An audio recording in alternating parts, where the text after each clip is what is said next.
Okay, this is the guy that worked in won against Polyev and Carleton. There was like 91 people on the ballot because all the other regions had like 4 or 5, and Polyev had 91 people on the ballot. This is the guy that won. So he's in an interview here, and he got tired at 11 o'clock. He was at the Legion, shocker, had to go home. I'm sure he had to fly back from Florida too in the midst of it. But here's this quintessential boomer, right? And this is him getting questioned after the election. You can't make this stuff up. Yes. And so, what are you going to bring to the people of Carleton? Like, what are your first tasks that you Well, feel they haven't had for? yeah. I mean, I'm going to be present. I'm going to be meet people of Carleton where they are, much like I have been during this campaign. But now we can talk about some things in more specific terms. I want to make sure that seniors, for example, in Carleton, are familiar with the Canada dental care plan.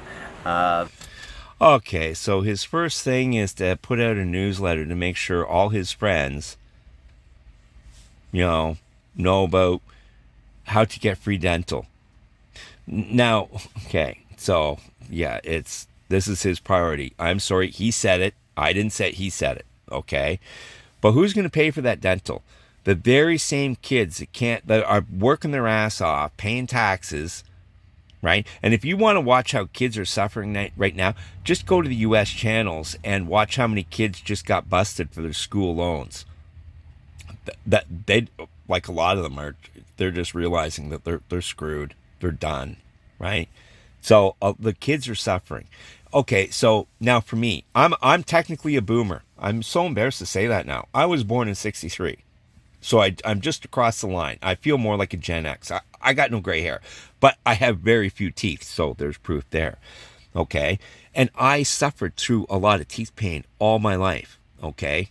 And it's one of the things that helped me motivate me to work harder and to save. But what I did is I actually went down to York University and had students do it because I thought it'd be good for them to learn.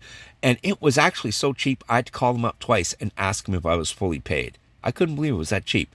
But anyway, yeah, I've been through dental pain, but the last thing I want to do is have somebody else paying taxes to get my teeth fixed. Okay? Like if I can't afford to fix my teeth, I done something wrong in life. And I'm going to say, I didn't even pass grade school, right? I just worked my ass off for my entire life to get what I got. So I'm going to tell you something. I partied for the first half of my life. These kids, they don't get that. And if they do, it's fentanyl or some of these other crazy drugs where they're so high, they resemble like a razor flip phone, and because they're folded in half, staring at the sidewalk, and their nose is like 2 inches off the sidewalk. I don't know what the hell drug does that to you, but these kids are gone. So Polyev trying to help these kids, please, because I'm sure they'd be happy to have a second chance because they know every time they stick that needle in their arm, it could be their last. Or the other ones by mistake ingest some drugs they didn't know were there, and then the parents and the entire family has to live with the stigma that their kid died of drugs, even though they didn't even know they ingested any. But the parents, oh, their kid died of drugs the other day. Can you imagine living with that stigma? Because all these drugs are pouring into the fucking country, right? From China, which loves Carney. And there's another thing. How the CBC spun that when China wanted Carney. The CBC said, "Oh, the Chinese targeted Carney." Targeted, yeah, in a positive way, not a negative way. They want Carney. It's the same with Trump. Trump wants Carney. He wants Carney because he knows Carney's going to destroy the country and he's going to weaken it, and it's going to be easier to take it over. We've been weakened. Trump didn't do what's happened over the last 10 years. Trump didn't create our 68-cent dollar, double the housing prices, the inflation, bring a million people, a million Indians. Oh, it's diversity, so we're going to bring them all from one country, right? They're all from India. Let's face it, they're all from India. So they took all the McJobs, so now our kids can't get a job. They got no hope They can't raise money for rent. You can't even get rent. I can't even. I'm not even going to go through it. But anyway, so my house recently sold for $900,000. I paid $110,000 in the year 2000. In 2000, I would do a job for $65. That same job, same people, same thing is now $225. Okay, so that price went up from $65 to $225. We'll call it 4 times, just for argument's sake. Okay, so if you do the same math to my house, it went up 4 times, right? It should be 440.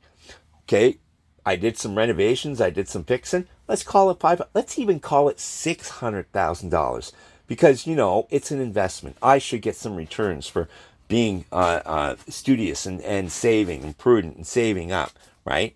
Okay, so where'd that extra $300,000 come from? Even if I got 6, where'd that extra 3 come? I'll tell you where it came from. It came from Gen Z.